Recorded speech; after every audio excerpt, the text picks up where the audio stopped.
Boa noite. Essa é a primeira aula sobre verbos do nosso programa de aulas à distância. Então, a gente vai falar sobre verbo e, primeiramente, o que é verbo. Conceituando o que é verbo, verbo ele exprime uma ação, né? O ato de fazer alguma coisa, um estado, ou seja, estar de algum modo, algo passageiro, ou um fenômeno da natureza, como chover, trovejar, enfim, qualquer uma dessas três hipóteses, de uma forma, claro, bastante reduzida. O verbo, ele é flexionado em pessoa, número, modo e tempo.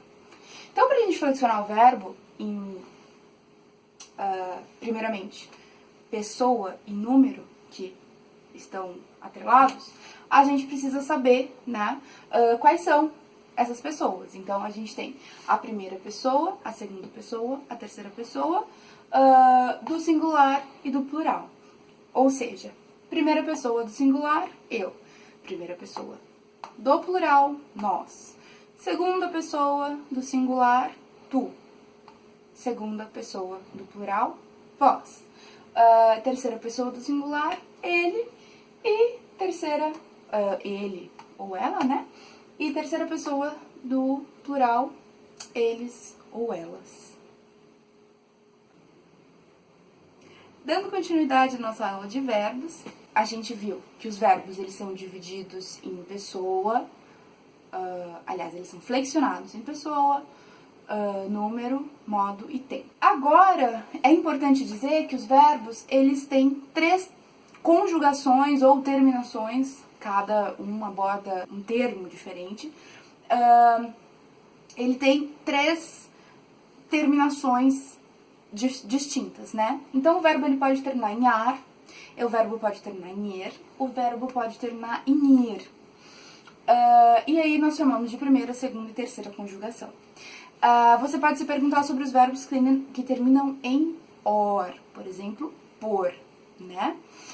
Esse verbo, ele é um verbo que sofreu uma alteração e esse verbo, anteriormente, era poer, né? Exemplo disso, nós temos a galinha poedeira. Ela põe ovos, né? Então, quando esse verbo foi reduzido, ele ficou por. E aí ele entra em qual conjugação? Segunda conjugação, porque ele terminaria com er. Tudo bem? Então vamos lá. Primeira conjugação a gente pode dar, por exemplo, o verbo amar. Termina a-r. Aqui a gente pode colocar o verbo comer. E aqui a gente pode colocar o verbo partir.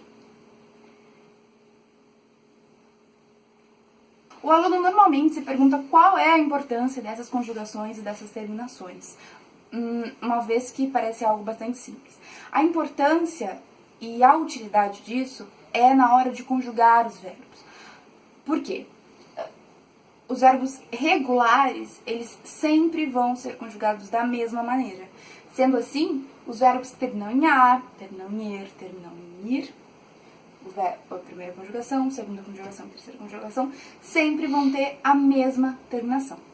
Esse é o assunto, aliás, da nossa próxima aula sobre verbos, a distinção entre os verbos regulares, os verbos irregulares, os verbos defectivos e os verbos anômalos. Nessa aula, a gente vai ver a flexão dos verbos regulares. Os verbos regulares, como eu falei na aula anterior, eles são conjugados sempre da mesma maneira. Ou seja, a gente pode usar um verbo da primeira terminação, né? Amar, então ele termina em a-r, certo? O que acontece? A gente tira essa primeira terminação e sobra um radical. Esse radical é o am, tudo bem? Então, esse am, ele pode ser empregado em todas as pessoas,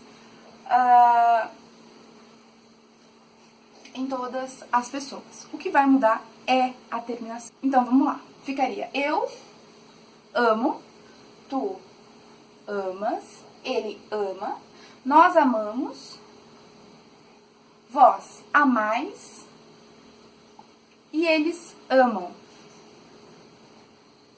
Veja, esse é um verbo regular. Mas, como que a gente pode, então, aplicar e tirar ali a prova de que isso funciona? A gente pode usar o verbo cantar, que também é um verbo regular. Eu tiro a terminação AR, sobra o meu radical cante. Isso vai ser sempre a mesma coisa. Eu canto, tu cantas, ele canta, nós cantamos, vós cantais e eles cantam. Tudo bem? Esse, então, é o presente do indicativo. Cada um dos tempos e modos tem ali a sua terminação, que vai ser igual para cada uma das terminações e das conjugações. Primeira, segunda e terceira.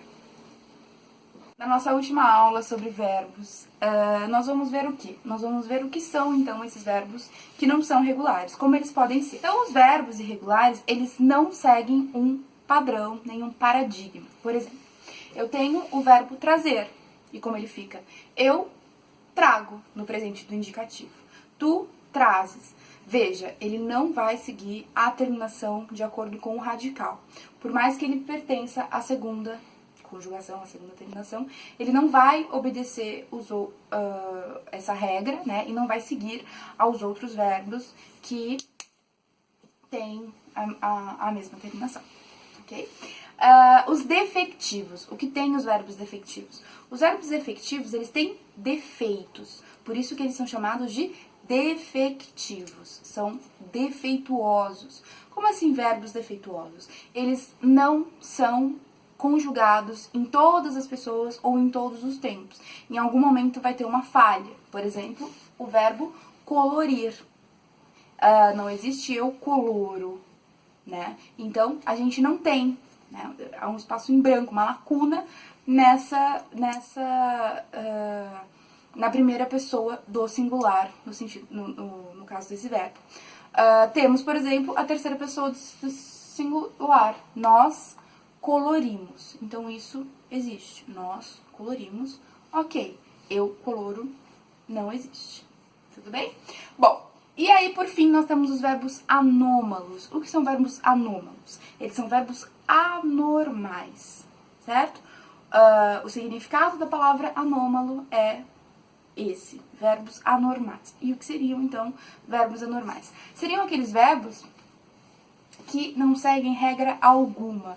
Eles mudam completamente o radical de acordo com tempo, pessoa, número e modo.